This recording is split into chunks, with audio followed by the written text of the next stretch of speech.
మీ business ఏదైనా మీ ఊర్లో promotion చేయాలంటే అది సుమన్ టీవీతోనే సాధ్యం. ఇప్పుడే సంప్రదించండి.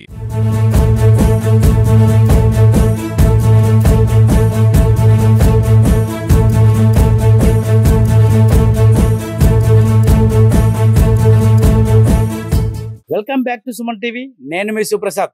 తెలుగుదేశం పార్టీ ఆదేశాల మేరకు రంపచోడవరంలో మహానాడు కార్యక్రమం కన్నుల పండుగలా జరిగింది.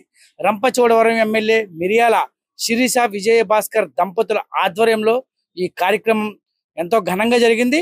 తెలుగుదేశం పార్టీ వ్యవస్థాపకులు, తెలుగు ప్రజల ఆశాజ్యోతి శ్రీ నందమూరి తారక రామారావు గారికి ఘన నివాళులు అర్పించారు. తొలుత అంబేద్కర్ సెంటర్ వద్ద ఆయన విగ్రహానికి ఎమ్మెల్యే దంపతులు, మాజీ ఎమ్మెల్యేలు పూలమాలలు వేసి నివాళులర్పించారు.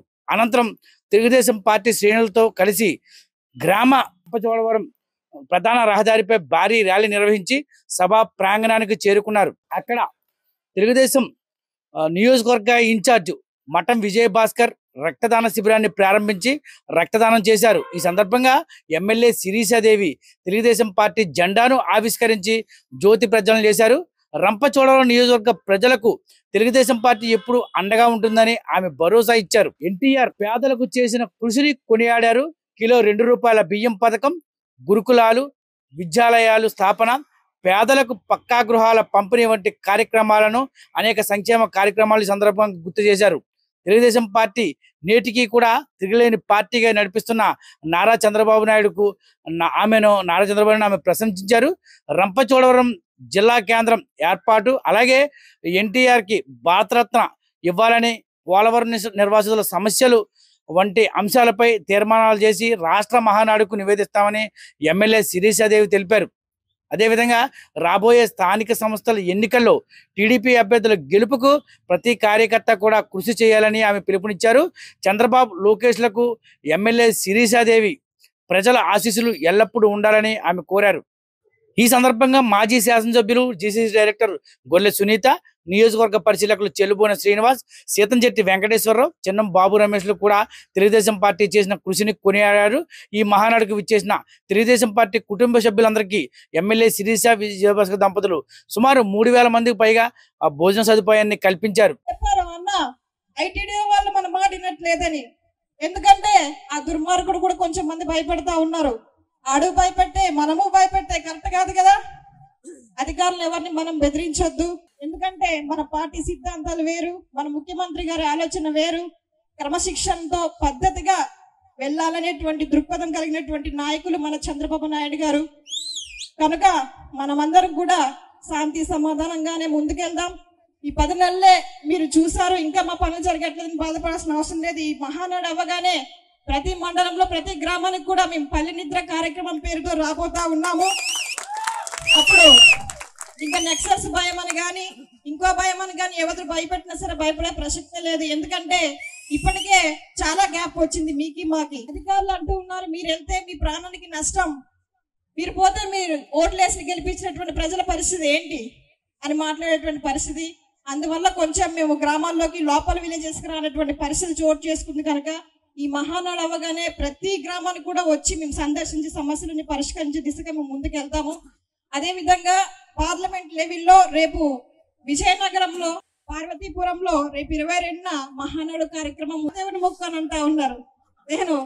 దేవుడు వర్షం ఆగిపోంటే ఇంత మంచి వాతావరణాన్ని దేవుడు అనుగ్రహించాడు.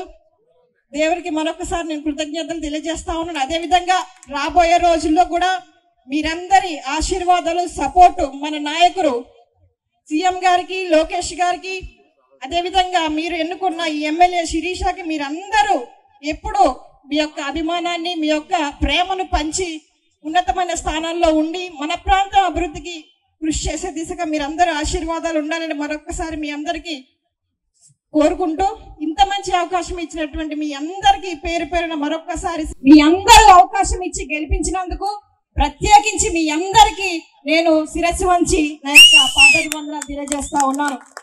నేను ఈ వేదికపై మీ అందరికి ఒకటే తెలియజేస్తా ఉన్నాను. ఇప్పటి వరకు పెద్దలు మనకు చెప్పారు మహానాడు ఎందుకు మనం జరుపుకుంటాము అని.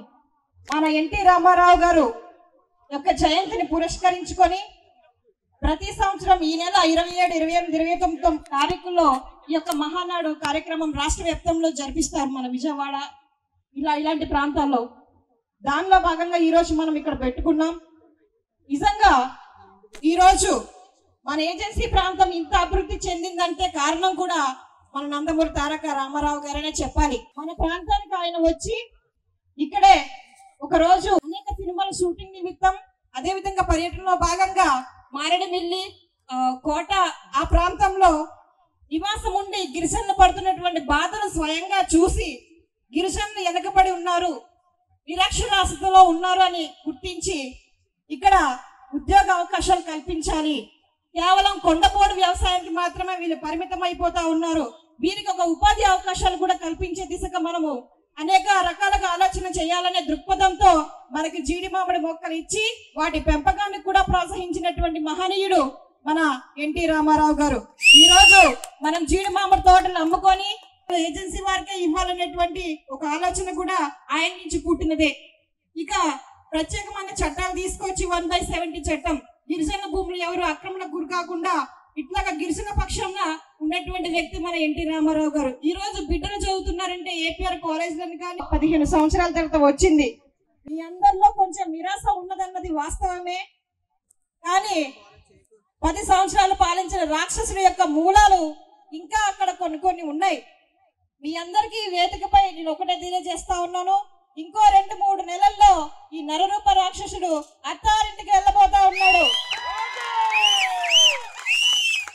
ఇంకా వాడు తోకలు ఉన్నాయి గ్రామాల్లో, ఇంకా అక్కడక్కడ రెచ్చిపోతా ఉన్నాడు. వీడు సెంట్రల్ జైలుకి పోతే వాళ్ళ పరిస్థితి ఏంటో ఆలోచించండి అని మరొకసారి ఈ వేదికపై వాళ్ళని హెచ్చరిస్తా ఉన్నాను. మీరందరూ కూడా ధైర్యంగా ఉండొచ్చు. రాబోయే రోజుల్లో ఇప్పుడు ఎమ్మెల్యేగా నేనుంటే నియోజకవర్గం మొత్తం చూసుకోవాల్సిన బాధ్యత నాకు ఉంటుంది. అదే స్థానిక ఎన్నికల్లో కూడా మన కూటమి తరపున నిలబెట్టినటువంటి వ్యక్తి సర్పంచ్ గా అయితే గ్రామాల నుంచి కూడా అభివృద్ధి అనేది జరుగుతుంది. అది జరగాలంటే మీరందరూ కష్టపడి పని చేయాలి. మరి ఎలాగైతే మా శిరీషమ్మ ఎమ్మెల్యే అయితే మా ప్రాంతం అభివృద్ధి చెందుతుందని మీరందరూ ఎట్లాగైతే ఓట్లు వేశారో అట్లాగే రేపు స్థానిక ఎన్నికల్లో కూడా మీరందరూ కష్టపడాలి. మీ యొక్క కృషికి నేను మీకు ఎప్పుడు తోడుగా ఉంటాను. ఎందుకంటే ప్రాంతాల అభివృద్ధి, గ్రామాల అభివృద్ధి ముఖ్య లక్ష్యం కనుక అది అభివృద్ధి చెందితే మన నియోజకవర్గం అభివృద్ధి చెందుతుంది.